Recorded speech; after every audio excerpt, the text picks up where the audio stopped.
السلام علیکم۔ سیلاب متاثرین کو ایک اور بڑا ہولناک حادثہ۔ سیون میں کشتی الٹنے سے 10 افراد جاں بحق، علاقے میں کوہرام مچ گیا، ہر آنکھ اشکبار۔ کیا آپ حالات حاضرہ سے آگاہی حاصل کرنا چاہتے ہیں؟ خبر کے پیچھے چھپے اصل حقائق جاننا چاہتے ہیں تو ابھی سبسکرائب کیجئے جلمل پاکستان کو اور ساتھ ہی گھنٹی کے نشان پر کلک کر دیں۔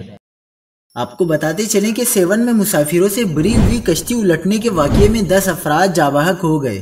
سیون کے گاؤں بلال پور میں کشتی الٹنے سے جاں بحق ہونے والوں میں بچہ اور خواتین بھی شامل ہیں۔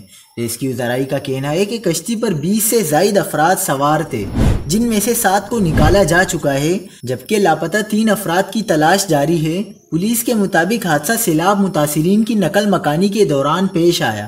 دوسری جانب بلوچستان سے آنے والے سیلابی پانی کا دباؤ بڑھنے کے بعد سندھ کو پھر سیلاب کا سامنا ہے۔ دریائے سندھ میں پانی کی سطح میں مسلسل اضافہ جاری ہے، جہاں 36 گھنٹوں میں اونچے درجے کے سیلاب کا خطرہ ہے، اس لیے شہری احتیاط کریں۔